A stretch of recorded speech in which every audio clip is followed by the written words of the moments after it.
Hi everyone, welcome to my first tutorial on C++. Today I'll be showing you how to create your first C++ program. Let's see on the screen. Let me first write a small program, then I will explain you each and every line.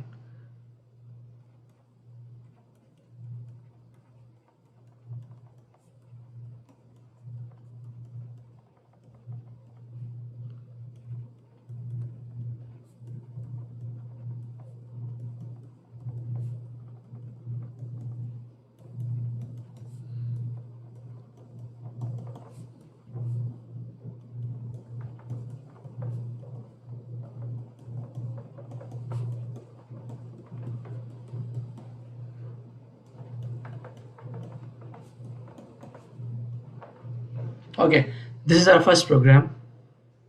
So we will discuss each and every line we are using in this program. Let me change the color. So the very first line, which is hash include iostream, this thing hash include, this thing is known as, I will write it here. This is known as preprocessor directive.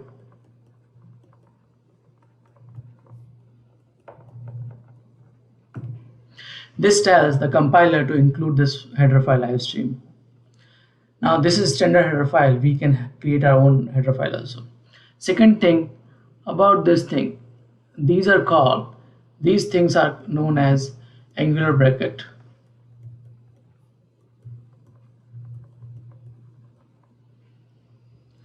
Moving to next line.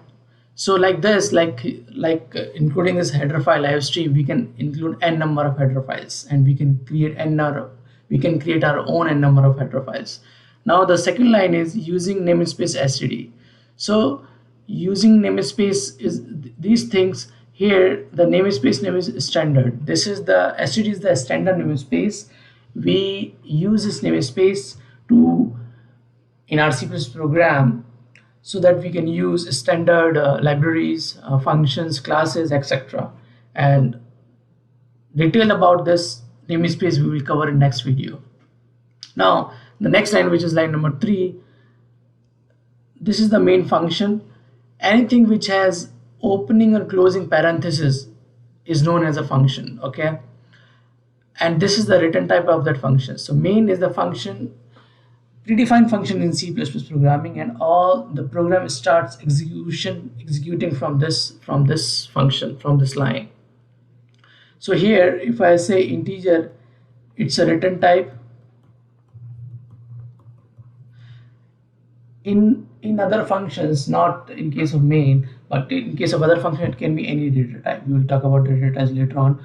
But in standard compiler, or in most recent compilers, or I should say, what is the right word? I should say in the standard compiler, it is ideally integer. But if you go with older compiler, 20-30 years old compiler, which is Turbo C++ or something, it can have void also. So, but in standard compiler, the return type of integer should be integer only. And since it is integer, we have to return some integer value from this line. So we are returning 0 from here. We'll come to this line. So after that, these things, this is known as, this thing is known as opening braces, and this is known as closing brace. We can also say opening and closing curly bracket. And now next thing is this cout, and cout is, we will talk more about cout in our next video. But using cout, in short, I can say using cout we can display something on our terminal. So this is C++ is case sensitive. It means if we are writing in small and or capital, it matters. Now this is insertion operator. We use this to send our data to the terminal. Now this double quotes, these are double quotes.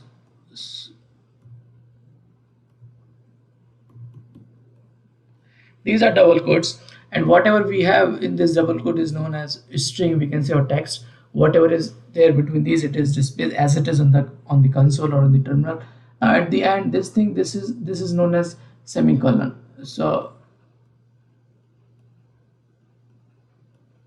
this is known as the terminator of the statement. So at the end of the statement, we put semicolon, and using this semicolon, the compiler identify that this is the end of this statement.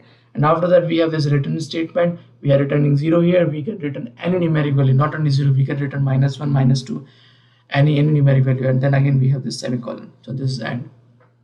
So this is the basic program. We covered each and every symbol we used.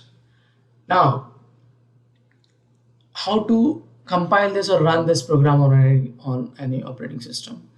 Now, before compiling, let's learn about very popular or common compiler. So what is compiler? Using compiler, we can compile this code and generate one binary, and that binary we can run. I will show you how to compile and run the binary, but before that, let's talk about different compilers. So we have different OS, and for each OS we have different compiler. So we'll first talk about the Windows operating system, which is most common nowadays, Windows, and then we have Linux based operating system.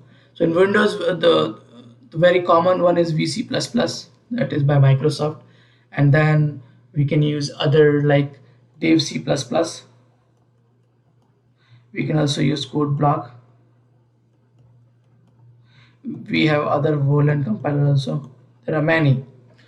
So, but remember this Dev C++ and code block, they use MinGW. MinGW is a compiler.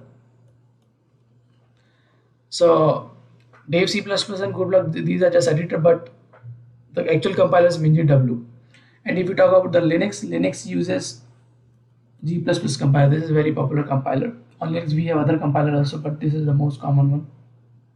So MinGW for Windows is nothing but GCC for Windows. So let's make a program and try to compile this on.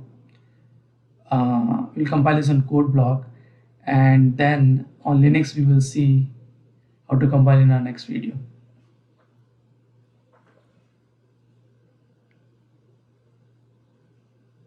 Let me open code block. So code block you can install from their website, but when you're searching for it, just install code block with MinGW. If you just install code block, then you will not find any compiler to compile the code, because code block is just an editor. It needs a compiler to compile the code, and MinGW it uses MinGW in the background to compile the code. So I'll click here on create new project, and I'm creating console application. When I say console, it's like black and white application. I'll choose C++, and then project title, I'll say first program CPP. You can give it any name, and the path from here you can choose the path where I want to save. I have already created this folder C++ and tutorial 1, so I will put everything inside that, and I'll click on next. See, it is using GCC by default, and then if I expand this, by default it's create a file main.cpp, and it will have one message here, hello world something. So we can modify it, we can put just hello also, and after that I'll save by Control S. And then if you see here there is a symbol, you can just press it. It will just first compile or build same name, and then run it once it's successful. So you can see here this is the output. So if I want to put something else, I can say, I'll just put inside double quotes, hi there, how are you, something like this. If I save it and then again build it and run, you will see, oh, what is happening now. So looks like it's running the previous file. So I'll just say build first and then run. So here it will say, hi there, how are you. So this is code block. It's free, you can use on Windows.